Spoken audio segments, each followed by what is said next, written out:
Hello there, all my crafty friends. I love the changing colors of falling leaves this time of year. The rich earthy tones of gold, rust, green, and the gorgeous shades of purple. I googled some pictures of Vermont's changing leaves and recreated those colors in this project. If you're ready, let's make a mess. I had this 9x12 canvas that I wasn't using because the actual canvas was a little warped, so it's time to dissect it and put it to a better use. I'm pulling out all the staples and removing the canvas from the frame.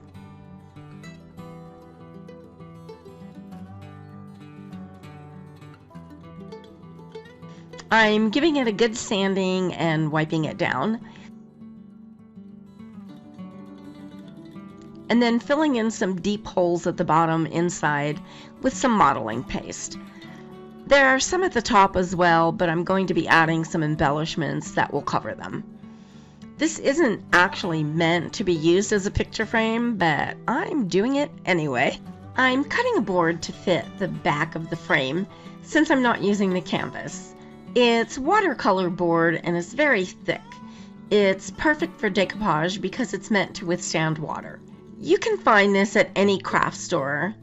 I got this one at Hobby Lobby. It was a huge sheet and I just keep cutting off pieces when I need it.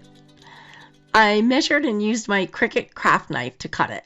The blade on this is amazing and can cut through a lot. I completely recommend this item and will leave you a link in my description box below. I found this amazing rice paper at DecoPageNapkins.com, and I'm going to tell you all about them in just a few minutes, as I'm using several items in their product line today. I'm using Polyvine Decorator's Varnish in place of Mod Podge as a decoupage glue. It works amazingly well and is great to use as a varnish on top as well. Mod Podge doesn't do well as a sealer, but the Polyvine does. This product is also available at DecoPageNapkins.com. I'm painting the frame in off-white for my base color, and I'll be adding a fabulous crackle finish once the paint dries in about an hour. DecoPageNapkins.com has such a great selection of rice papers as well as napkins that you can purchase one at a time. Rub-on transfers, molds, modeling clay, stencils, stamps, scrapbook paper, and much more. Over 6,500 products.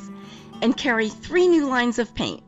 Dixie Belle Chalk Mineral Paint, Clay Mud Paint, as well as Pentart in a wide range of colors. They are wonderful to work with and send out their orders fast. They offer several automatic discounts when checking out on orders over $50, $75, and $125. Subscribe to the newsletter by entering your email address and you'll receive 10% off your next order. Make sure you check them out. I'll leave you a link in my description box below. I'm going to be using this fabulous crackle finish by Crackle. I'm brushing on component number 1 and I'll let that dry for about an hour.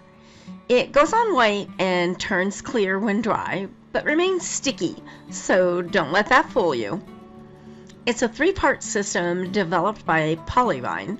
You can't find this in a craft store because it's a European product, but it is available at DecoPageNapkins.com. And now I'm brushing on component number 2, the top coat.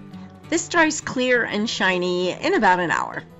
Where are you watching from? Let me know in the comments. It's fun to see what cities and countries you are all watching from. I'm filming from Las Vegas, Nevada in the United States. I'm going to make all the cracks visible by wiping on component number 3, the highlighter, in dark. This is also available in light in case your base coat is dark. If so, you'll need the light color to obtain a nice contrast. I'm wiping it on and then immediately using a clean cloth and wiping it off. It will stay in all the cracks and make my frame look old and distressed. This looks so good. I love a distressed look.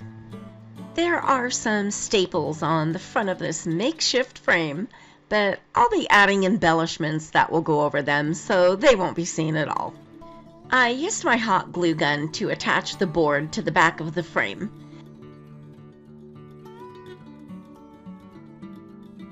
Then I gave the frame a coat of Polyvine heavy-duty wood varnish in a satin finish. This product is heat and water resistant, which is great for coasters. It's also UV resistant, so you can feel free to put any of your creations in sunlight without fear of fading. And this remarkable product is also available at decoupagenapkins.com. Now it's time to get super duper creative. I'm going to turn part of the frame into a tree. I'm rolling out some air dry clay, and I'm going to use a texture mat that looks like tree bark. After you get the clay the size you need, you simply put it on the clay and press it down. The texture that's on the mat will transfer to your clay.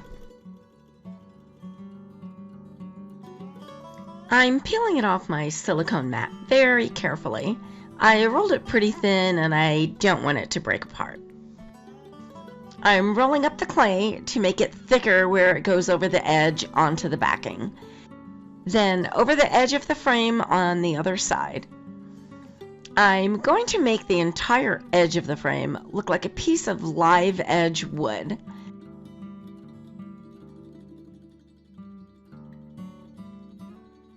If you're enjoying this video, please let me know by hitting that like button. And why not share this with a friend? Thanks for doing that. If you'd like to be notified anytime I upload a new video, click that bell. I'm also adding a tree limb at the top of the frame by rolling up some more of the clay. And this will definitely need to dry overnight. I'm using tacky glue to set all of it in place.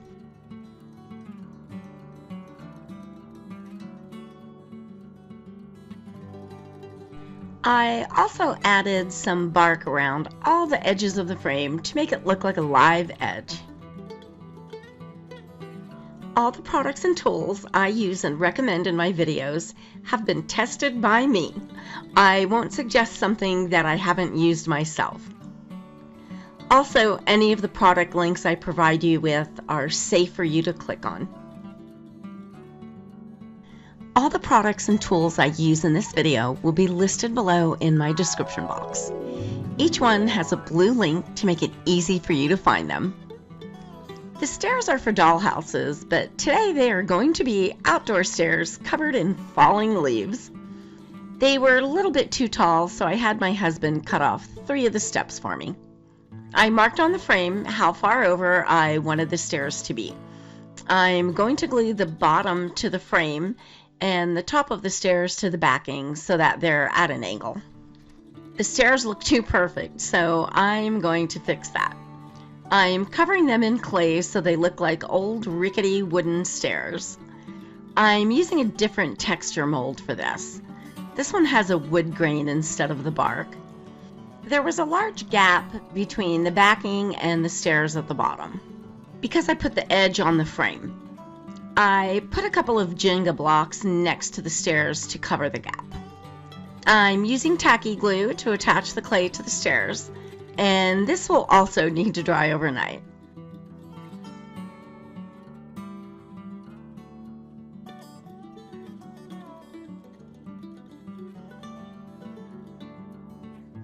Anywhere the clay gets smoothed out a little, you can use your palette knife to add some lines back to the clay. The clay is dry and it's time to give everything a coat of paint. I'm using a base coat of tan on the stairs. I let that dry for about 30 minutes and now I'm adding a gel stain in walnut.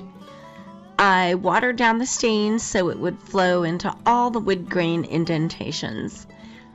I brushed it on and then wiped some of it off. This makes them look pretty old and worn. The gel stain is translucent, so it adds to that look. Now I'm moving on to the tree. I'm starting with a medium brown as my base coat. I'm painting the tree and the live edge around all the edges of the frame. I let that dry for about 30 minutes. I'm getting ready to start rolling out my fall and Christmas projects. I'll be using some very interesting products, such as glass bead gel, a water-based frosted glass, and Crackle paste. These are going to be some really fun projects. Make sure you subscribe so you don't miss any of them. I gave everything a coat of the Polyvine varnish in a satin finish and let it dry for 30 minutes. I'm going to be doing some antiquing, and I'll need a shine to be able to wipe off some of the antique. I mixed some darker brown paint with water to make it runny, and I'm painting it on the tree bark and live edge. This will pool in all the grooves and give some pretty cool looking contrast.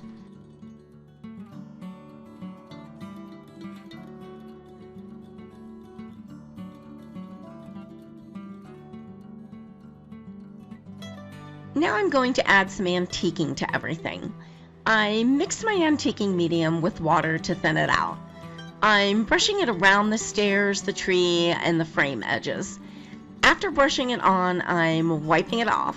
It'll stay in all the cracks and crevices. I'm also adding it to the stairs, tree, and live edges. This will cause some shadows and add to the three-dimensional look. Also, if there were any little white areas that were missed with paint, this will cover them. Let me know what type of Christmas ornaments you would like to see this year. What do you see in your mind when you think of Christmas? Angels, Santa, snowmen, or something else? Send me a comment. I'd love to hear from you. I'm using a gold wax rub to highlight the tree, live edge, and stairs. The gold is so gorgeous and gives a beautiful fall glow. DecoArtNapkins.com carries wax rubs in a variety of colors. After that, I gave the entire thing a final coat of the Polyvine heavy wood varnish in satin finish to protect everything I just did. To complete my autumn look, I'm going to need some falling leaves. I'm using Delight clay. It's an air-dry clay, and this is a great choice. When it dries, it remains somewhat flexible. I'm going to be bending leaves over the stairs, so I'm going to need them to be flexible. I'm brushing the mold with cornstarch for easy removal. I'm going to be making quite a few of these leaves in all of the different styles. I'm removing the clay while it's still wet, and I'll let them dry overnight. Now it's time to paint all my leaves. I mixed up some beautiful shades of rust, green, gold, maroon, red, and purple. I also added gold paint to each color to give them an iridescent look. I watered down the paint to make it runny.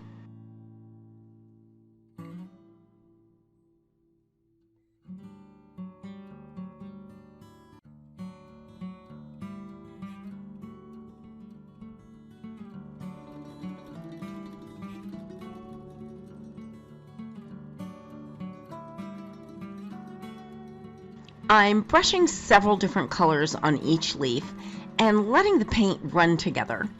If they don't blend enough, I'm offering a little assistance by giving them a squirt of water. These colors are blending together so beautifully. I'll make sure to leave you a list of the paint colors I used in my description box below. I'm going for a very watercolor type of look for these leaves. But if I got too much water on them, I just dabbed it a little bit with a paper towel. I probably made about 50 of these leaves, so I won't show me painting each one of them, or we'd be here for hours. I mixed green and gold together, red and maroon, purple and gold, green, rust, and gold, and they all blended together so beautiful. I was really happy with the way the leaves turned out.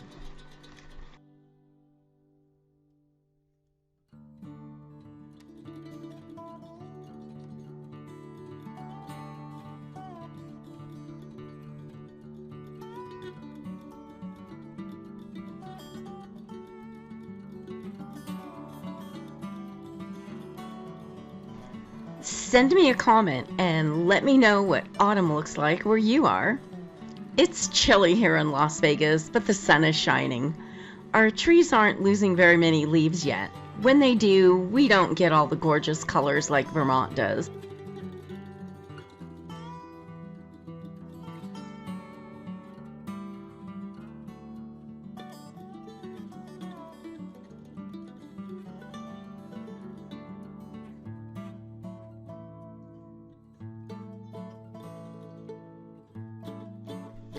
When the paint was dry in about 30 minutes, I gave all the leaves a coat of Polyvine Decorator's Varnish to protect the paint. I let that dry for 30 minutes. I mixed antiquing medium with some water to make it runny. I'm brushing it on all the leaves and wiping it off. It'll stay in all the cracks and crevices, making all the details of the mold stand out. Okay, you are going to love this. Polyvine makes a glitter that is specially made to be an additive to paints or varnishes. I'm mixing a little bit of it with the Decorator's Dead Flat Varnish. I want the leaves to have a flat finish in contrast with the gloss finish on the board, stairs, and tree.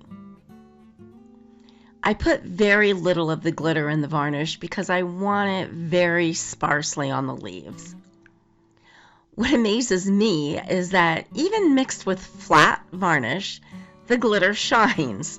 This stuff is absolutely gorgeous. And you can find this product online at decoupagenapkins.com. I thought the leaves needed to be brightened up a little bit, so I sponged some of the gold paint here and there on the leaves and then added some additional glitter varnish. I wanted to create some depth, so I dabbed a little of the antiquing medium around the edges of all the leaves. And now I'm going to add all these gorgeous leaves to my background. I laid them on my work mat in sections of the type of leaf according to size. That way I would be able to grab the proper leaf for the space I need to fill. I'm saving most of the real tiny ones for the stairs. You can see I'm bending some of the leaves to get them in place. Once you put the hot glue on the back of this clay, the heat and moisture from the hot glue makes the clay real pliable again. It's great for this type of project. I put some of the leaves on the frame for a really cool 3D effect. I'm using a Shore Bonder cordless glue gun. I absolutely love this glue gun. It's so nice to work without fighting a cord that's in your way all the time. I have this listed in my favorite tools section in my description box below, in case you want to check it out. I was going to put leaves on every step, but it looked too cluttered and I didn't like it, so I didn't include each step. And of course, I had to have a couple of floating leaves. I put together a playlist of some other tutorials you may enjoy. Click the picture on the right to be taken directly to that playlist.